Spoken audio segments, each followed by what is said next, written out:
But the other side is a celebration, and it's full of joy and happiness because we remember the memories that we had, and we remember the good times that we had with Becca, and also all the amazing things that she did during her life.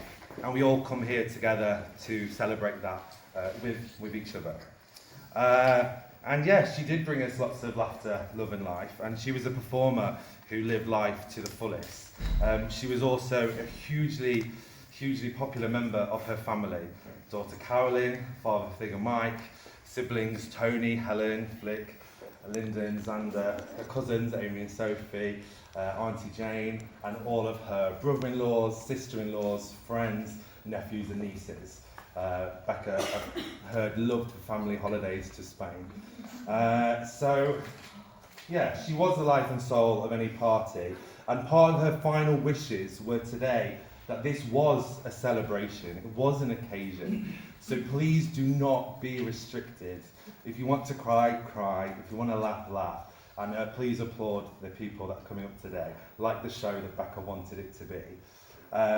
You know, she was positivity conveyed, so let's try and make the day as positive as we can, and ultimately as a sad occasion. If any of you do want to make any donations, please show your kindness to the Martlet Hospice in Brighton, who we've all heard looked after Becca so well. You're going to see a lot of different people today giving tributes to Becca, family, friends, and things like that. So I'll be introducing each one.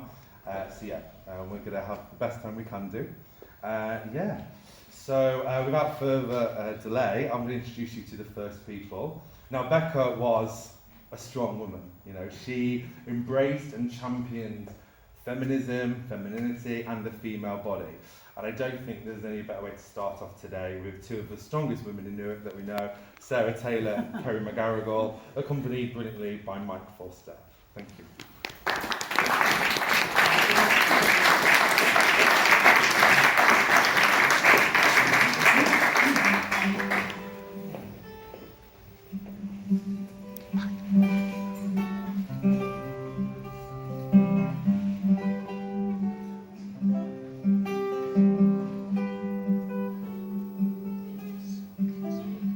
For you,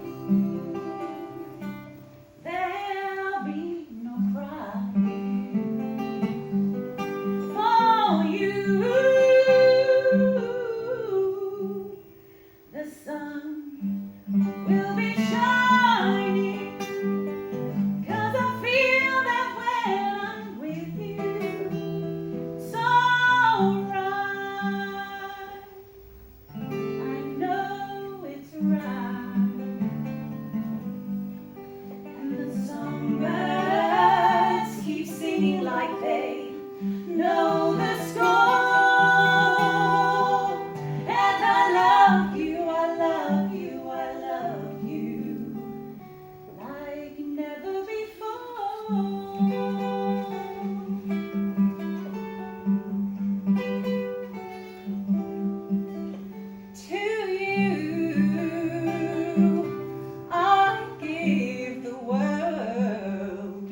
The joys of watching a child grow into an adult is to experience all the roller coasters that life brings, all the ups and downs. And Becca had plenty of life achievements. She successfully gained an art degree and also trained to be a counsellor. Her pole and exotic dancing business pioneered a whole industry of hen parties, visiting and having the time of their lives in Brighton. And to see all her achievements must have been an amazing thing, and we are all lucky to have done that. I would like to introduce one of the family's longest serving friends, Jean Balliot.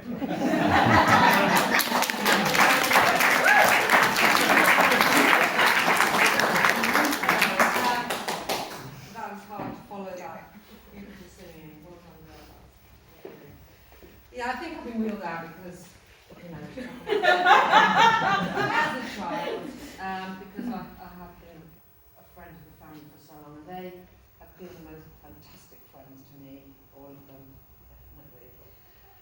I first knew Becca when she was about 7. I always remember when she was born, because she's the same age as my sister. She was the same age as my sister, who was actually a nightmare. And of course Becca wasn't. She was just delightful, sweet, a lovely child. But I think I didn't know her when she was really small, and Dave Bailey, who sadly can't be here today, but sent us his love. He says he remembers her dancing around and running around in Sconce Hills Old Hall when Carolyn and Dave were rehearsing, just free, having a great time. And of course, we used to go to the house a lot, which Mike and Carolyn called a la boîte. And I think she was probably upstairs trying to get to sleep, because we were there playing endless and quite raucous games of solo, happy days. And of course, she was always surrounded by people who were interested in creative things, or maybe say obsessed. And so obviously some of that rubbed off on her. She was just destined to be a performer, and she was into all her dance and all her drama. And her old drama teacher did say to me that the thing she remembered about Becca was her energy and her liveliness. Anyway, her world changed dramatically, obviously, with the arrival of 3 siblings. And I know how difficult that can be as having 3 younger sisters. But she was an amazing, amazing sister to them. And she just loved them all.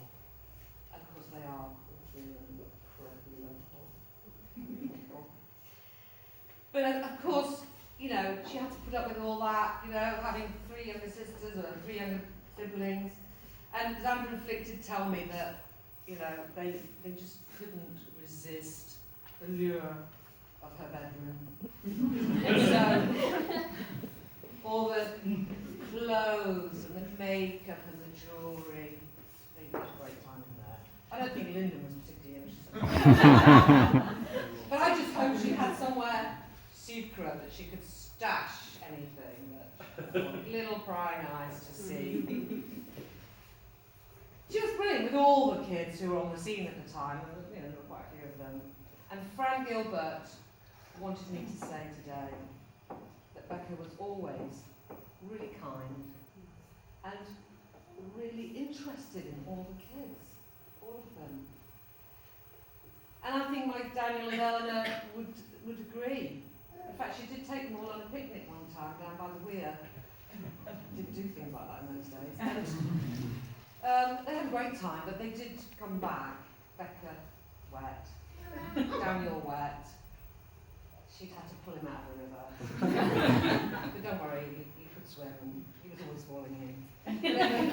He sends much love, and thanks Becca for saving his life. Then it was nice seeing her, much more of her as she was a teenager, coming to the parties, that was great.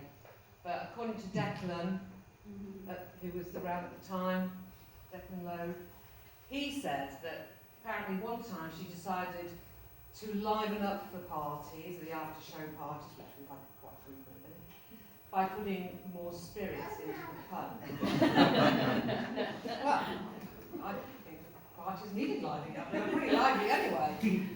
But maybe not to a teenager. But anyway, I think maybe the punch was improved because we did always make it out of homemade wine, didn't we? I think she was always a bit rebellious at school. She just kicked against the petty rules and stuff like that. And of course she had her own unique style of wearing a school uniform, which always didn't go down well. And I was talking to T. Alan Palmer, who some of you know, for about 3 hours on the phone. And he reminded me about some of the outfits she used to wear. She was always very, very individual, let's say. And he remembered the time when she went up to the Robin Hood Theatre dressed as a punk, with a little skirt and t-shirt all ripped with pins and tights all ripped with pins, and this jet black hair all backcombed up and all this eye makeup. She looked amazing. I think Josie had a bit of an apoplectic. Anyway, I think she decided she would leave school quite quickly, and she potted around doing those things. And then she went off to Spain, as Michael said, and Ibiza, became a travel rep. And when she came back, she told the most hilarious stories, always with all the accents. And I just think she was a big hit with all the punters. But anyway, she came back to Newark and decided to go back and do some more education. I went to the college. So she was around a lot more and doing shows and things like that and getting involved more. And she did start choreographing because obviously she was an amazing dancer. In fact, that's how she was doing the can-can when she was 14. Probably the start of a lot of stuff. And so she started choreographing musical items in the shows, and I always thought she was a really great choreographer, I should say, because she was very patient and fun, and she seemed to just get it, but actually we weren't that great. Well, I speak for myself. But I think one time her patience and her optimism were a bit stretched because she decided she was going to get us to dance to Stravinsky's The Rite of Spring, the awakening and all this. And I kind of blotted it out of my mind, actually, but Sarah Gilbert, who sad she can't be here today, she reminded me, and we had such a lot of laughs about it, and she has a lot of warm memories of Becca too, sends her love.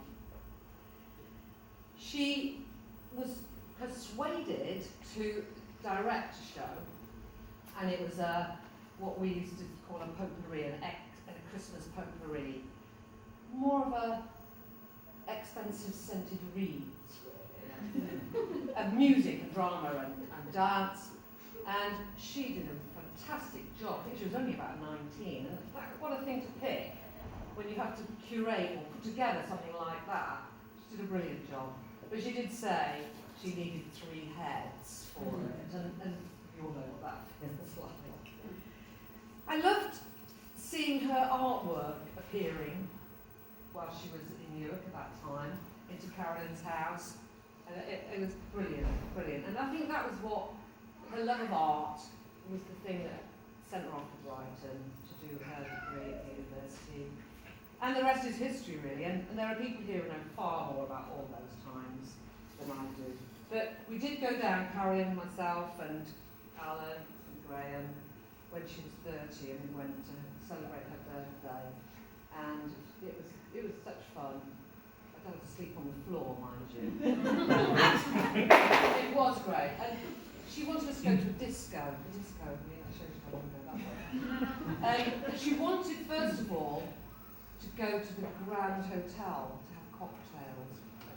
Very classy, lovely. And we met one of her friends, actually, Georgie. Beautiful, beautiful dress, makeup, hair, very feminine. 6'3", standing up. So I think this was the start of the eclectic mix of friends. And friend, although I didn't see her very much. I loved talking to her. She'd talk about astrology, astronomy, and alternative lifestyles, feminist issues, as Michael said. Most of it's completely bonkers. And I loved seeing her Facebook pages. So joyful, so joyful. I've talked to a lot of people in the last few weeks thinking about today. People aren't here and have lots of conversations, and it's been really amazing, actually. I feel, and it sounds like a bit over the top, but I feel like I've kind of been bathed in love from her. I really do. Like, I'm showered in it. It's just so amazing, and I just think she was just such a rare bird, exotic and beautiful, and I'll always remember her like that.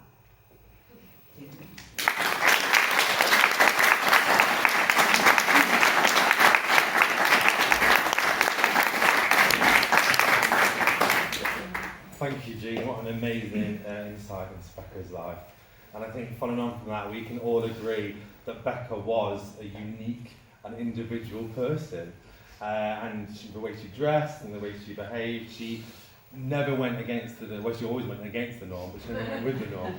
And I think we mustn't forget that actually her uniqueness was at a time when it wasn't always easy to do. Nowadays, I think we can all agree it's a bit easier to express yourself and be yourself, but her bravery and her pioneering attitude to being who she was led her to be very authentic and very true. And often, to many of her younger friends especially, this was an inspiration to be yourself and, you know, live life the way you want to do it and not the way that everyone else tells you to do it. And with that, I'd like to introduce one of her younger friends, Oscar Conlon Murray, who was inspired by her.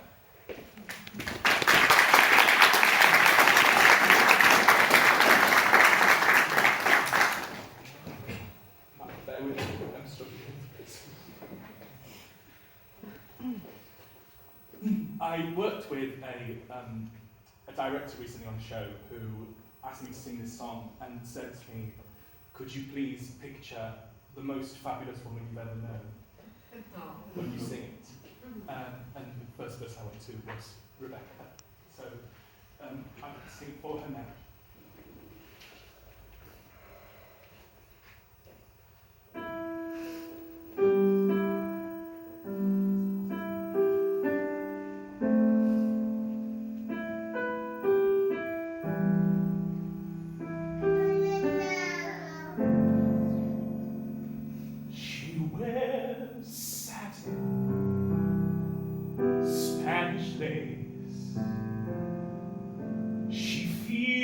Wild chinchilla brush across her face.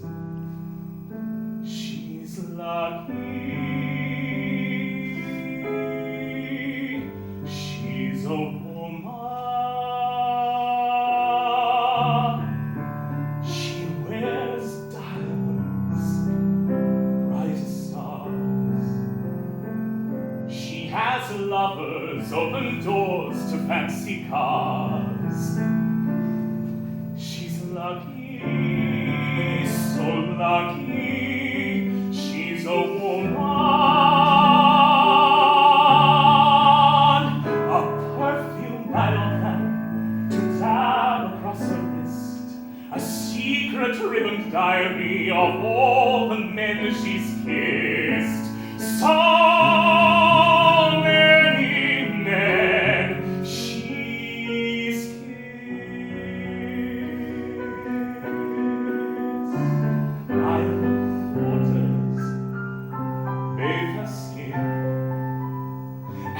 opera ushers gasp when she sweeps in gifts of chocolate, roses too, hand-delivered notes confessing I love you, milky lotions, scented creams. She's the climax of your technicolor dreams. How lucky can you be? So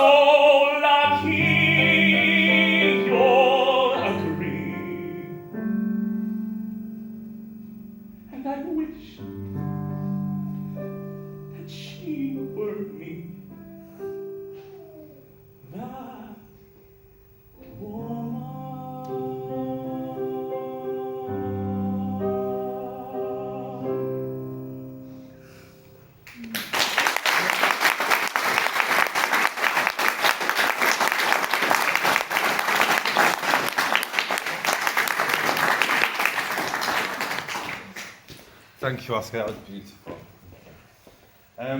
Becca loved many things: tarot, crystals, horoscopes, cleansing over a full moon, leaving pints of water all over her mum's house, conspiracy theories, and UFOs.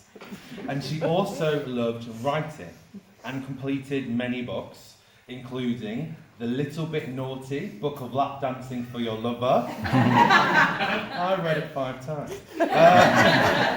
Didn't work for me. But and also books entitled Striptease and Pole Dancing. She would have loved to have published her life story, I've been told, and unfortunately this didn't come to fruition. But I'm sure if we all band it together, we could definitely write some of it, and the bits that we shared. I would therefore like to introduce another amazing writer who's written something for today, Rebecca Ladd.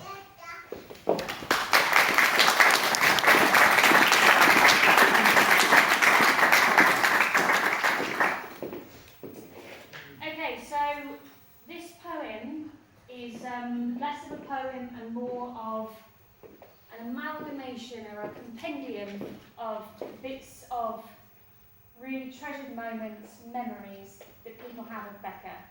So some bits you may understand, some bits hopefully will make you smile, and for those people who knew and loved her the most,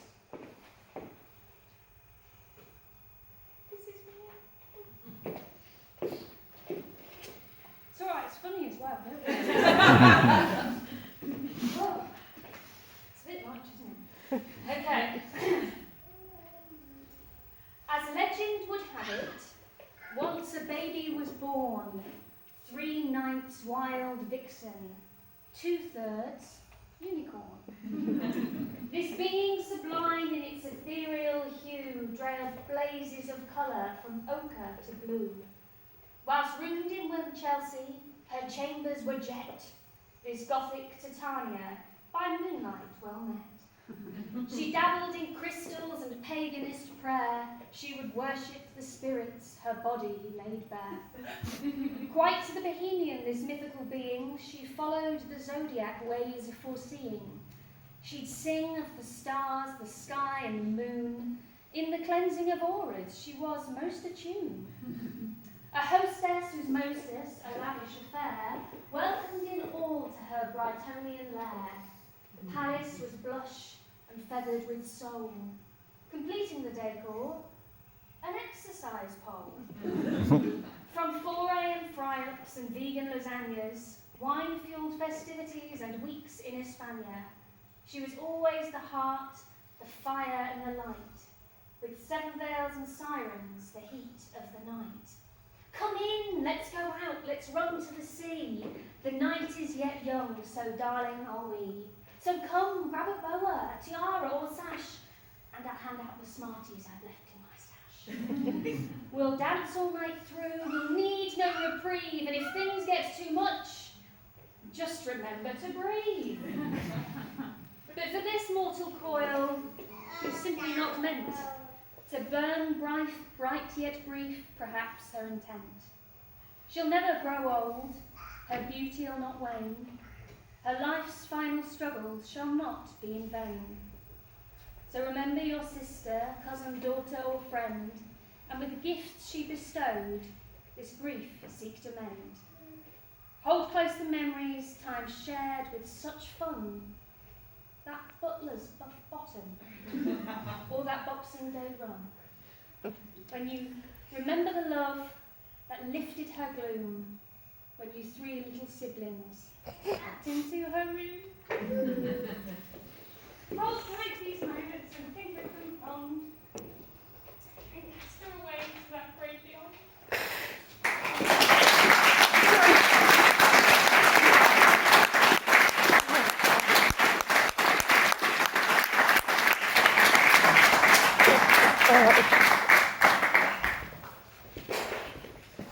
Thank you, Rebecca. That was amazing.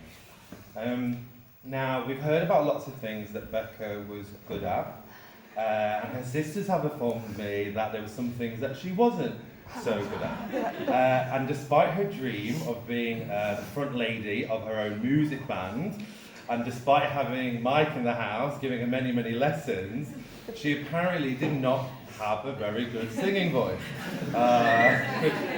We've all got to have a weakness, don't we? So, the segue to the next person is the next person does have a lovely voice. So I'd like to introduce her friend Andy Cowling, who's going to sing for us today.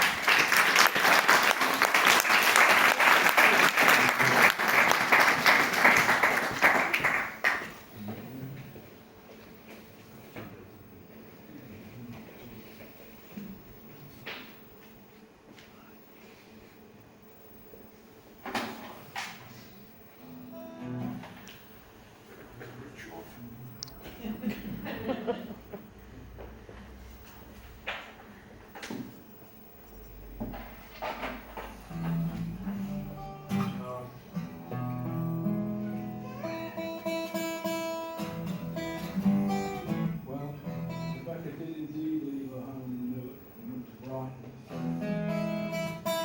This is kind of appropriate for that.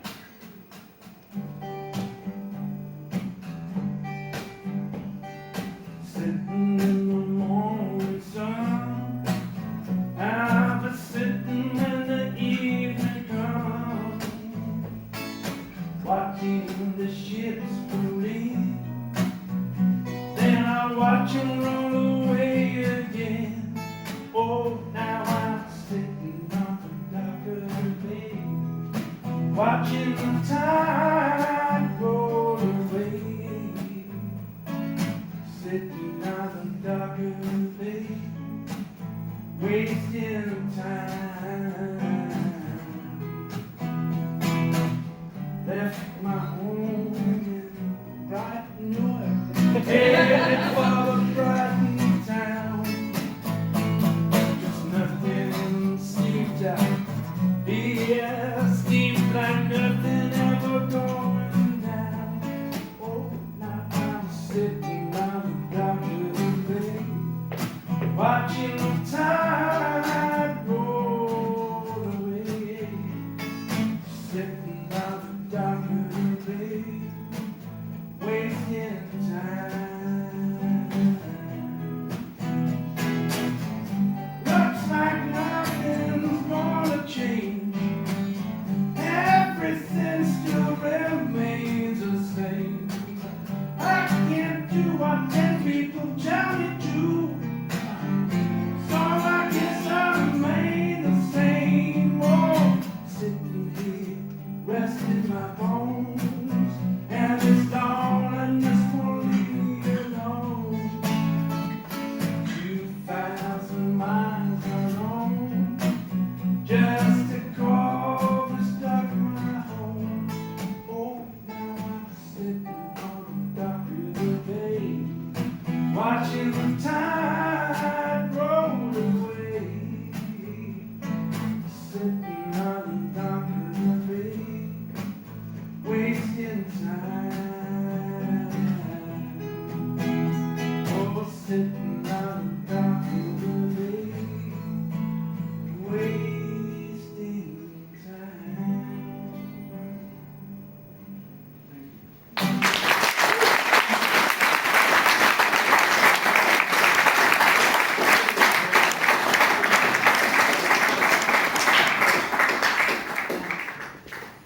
Thank you, Andy. So we all know that Becca was an artist and performer who suited her stage name, Miss Utopia Blossom, very well. And it was from her love of acting in the new stages, workshops to her burlesque work in Brighton. She really was a true performer who saw life as a show. But you know, what makes a good performer? What makes a good actor, dancer? You've really got to love people. And that's what Becca did. She really loved people. And for everyone in this room who had a conversation with her, she was genuinely interested and fascinated with what you were doing. And because of that, she was also an amazing listener, which is also a key in any performer's round.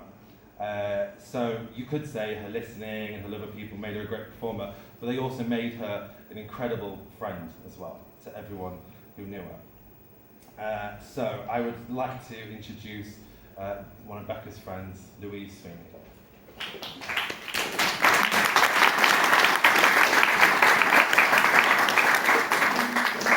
So, when I was 17 years old, I moved to Newark to attend Newark Technical College, and I was doing the drama course with there's a PowerPoint, but you know, it's going to get there. With Carolyn, it's coming. There she is.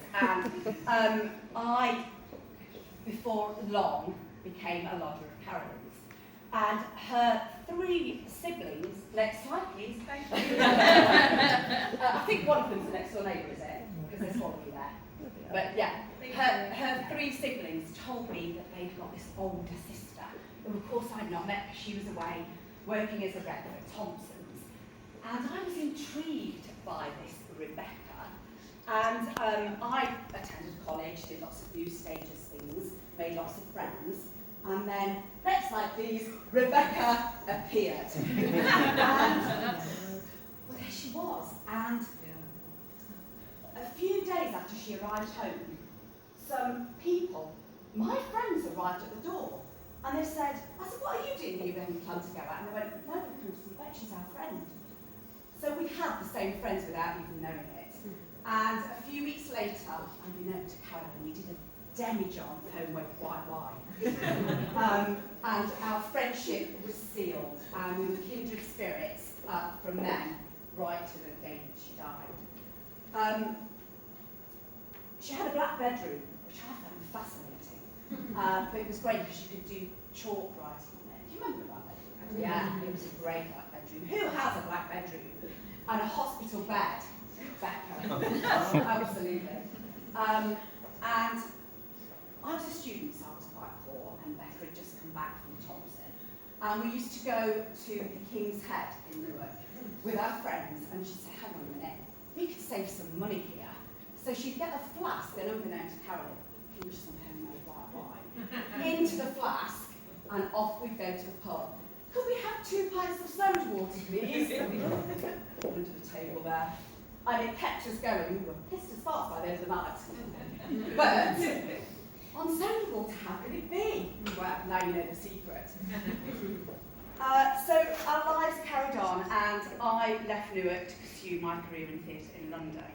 Next slide, please. And Becca then duly followed, and we shared a flat together. She's in every single one of those pictures with many of our friends. And we had some amazing times, some amazing parties. But she had a great skill from even the times when I lodged at Carolyn's in Newark. She could whip up a feed from anything in the bottom of the fridge. A sausage, a leek, half a mushroom, and she'd get a soy sauce and everything. And I'd think, that's going to be disgusting, but it never was.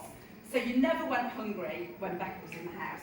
And even better, when she ran out of rolling, she'd be going around collecting all of the nub ends to make the rolling until she could afford to get some cigarettes. So, you know, she was always very, very inventive. But she didn't particularly like London life and struggled and came back to Newark. But that didn't mean, next slide please, that we lost touch, because I would come up to many a party in Newark, and if ever I came home and she was here, we would go to any party that was going, really. And we still met in London. We'd go to the theatre, or I'd go down and see her in Brighton. And we were very close, even though sometimes we wouldn't see each other for a few years, but we talked about everything. And that kept us very, very close. Next slide, please. And she loved Brighton. She loved the life in Brighton. She loved the creativity of Brighton and the friends that she made in Brighton. But she never, next slide please, missed a life event in my life, and she was always there and would come back, and we would share those things together, and hopefully I shared her life events as well, and met her friends and her boyfriends, and did everything that was to be done. Next slide please. So we'd party and come back to Newark whenever there was a party. And I think that was you had a ball, didn't you, Carolyn, for a big party, a big year event. weekend. And we had some great times there as well. But whenever we came up to Newark and we met up and we'd go out with everybody, she'd be like, I got an idea. We could save ourselves a little bit. I mean, why don't we nip to the co-op and get half a bottle of vodka and we can put it in our bag and then we can just go out. We'll have a cocktail to start, but then we can just get a cranberry juice, do the vodka. Well, now, I thought, actually, that's not a bad idea. So that's what we used to do. Many an empty bottle of vodka could be found under the table of a bar when Becca and I were there. So, next slide, please. I've always felt a part of this Beard Drury family. They've always made me so very, very welcome. And that's just one of the parties that I came to, and that is really important to me, that I do really feel part of the family. Last slide, please. I think this one is. Oh no, there's another one. Look. More of us in the pub. We never drank though. We always just stuck to cranberry juice. One thing that Beck did for me, and I don't know if it was a good thing or a bad thing, but I did many firsts with Becca when I was in Newark, the first time when I was a student. And she taught me a lot about life. I think she's a year older than me, isn't she? And so she, experienced a little bit more than me and encouraged me in many ways, let's say. But, next slide, please. I think this is the last one. Oh no, there's another one! Next slide, please. We've seen that one. This is an important photograph to me because this was taken on the last time I saw, well no, not the last time I saw her, but this was October of 2020 when I took my son to university and I went down to Brighton to see her. She knew she was ill and she knew she wasn't getting better. And over the years throughout Becca's illness, she'd chosen not to tell me at first because I lost my sister to cancer, but actually that made it easier for me to be able to talk to her about it, and that's something that we really did. And I saw her 6 weeks before she died, and she was ready. She was tired of being in pain, and she'd written to Nick Hancock about sister dying and how important it was for people not to have to suffer and to choose their own death. And that is a fight that I will continue for her because she lost her battle. But I've got one last thing to say.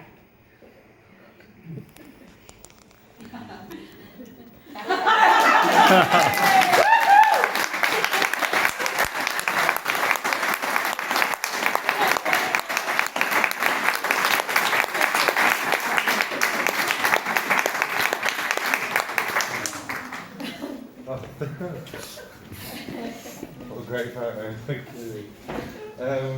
Yeah, so, and you touched on it there, Louise. She taught you a lot about life. And she was a teacher. She always, we remember her for a lot of things, don't we? We remember her for Brighton and the fun times and the naked butlers and being in the Sun newspaper with Scary Spice, which Kylie's very proud of. She loved glitter, stars, pink, unicorns, all that kind of stuff. But she was a teacher, and not only a teacher of dance. And I think on days like this, as much as we are celebrating Becca, we've got to think, what has she left us with? What has she taught us with our time together? And a few things that the family and friends say. She taught us how to be brave, be yourself, learn how to love your boobs, be a unicorn, be unapologetic, and most importantly, just be kind and love each other. Becca left us with a list of songs, and I'm going to leave you today with Oscar performing the last one. Thank you.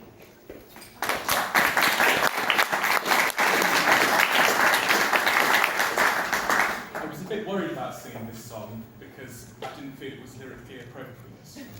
But then I realised it had been chosen by Becca and it couldn't be more appropriate. So this is Cabaret.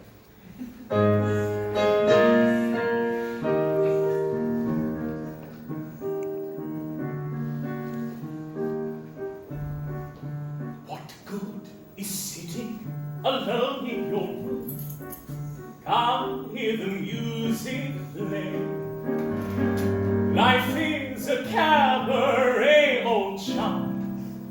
come to the cabaret. Put down the knitting, the book and the broom. It's time for a holiday. Life is a cabaret, old chum. Come to the cabaret. Come taste the wine, come hear the band. Come blow your horn, start celebrating. Right this way, your table's waiting. What good's permitting some prophet of doom to wipe every smile away? Life is a cabaret, old chum. Come to the cabaret.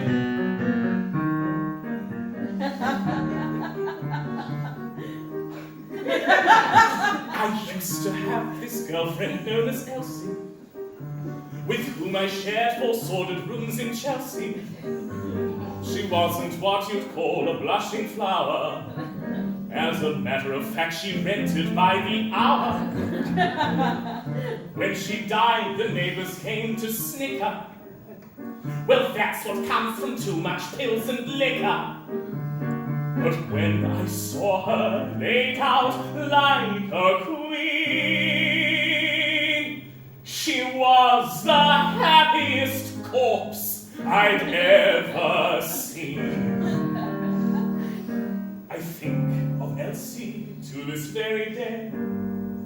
I remember how she turned to me and said, what good is sitting all alone in your room? Come hear the music play.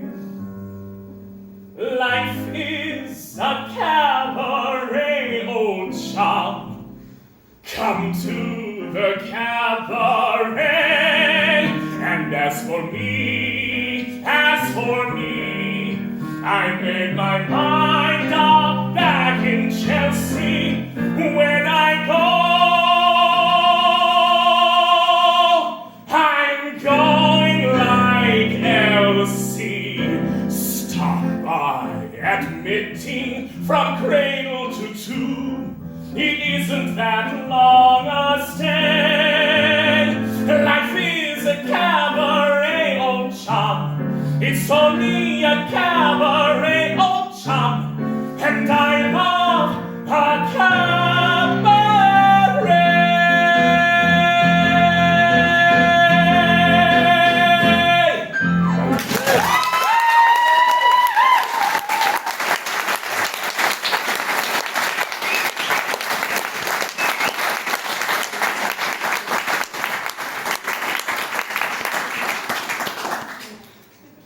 Now, this is a really not very easy bit. Becca left her last words to be read out at any service that might be had, and I'm very honoured the family have asked me to read them. So this is her document entitled Last Words to be Spoken at My Memorial Funeral Party for Friends and Family. I don't want you to grieve for me. I want you to celebrate my transition. I'm going home. I'm free of pain now. I've shed my spacesuit and returned to the source. I no longer have to worry about my health, money, or doing the right thing. I am completely free at last. I loved my family with a passion. I was so lucky to have you all around me. I will see you again. I wasn't always a great judge of character, but once I hit 50, I knew whom I really wanted to spend time with. A few close friends made my final years the best they could have been, and I love you all like family. Such kindness and generosity, thank you so, so much. I will see you again. I've lived a rather unusual life. Some of you will know more details than others. Suffice it to say, I had a lot to smile about as I reminisced during my final days. Je ne regrette rien. If you're having a party anytime, raise a glass for me. You know I always love to party. If you're dancing, please have a boogie for me. If you're getting into mischief, think of me and smile. And that is really left for me to say, all that's left for me to say, is that I loved you all so much, and thank you all for being my beloved friends and family. I will see you all again, somewhere over the rainbow. Becca. Yes.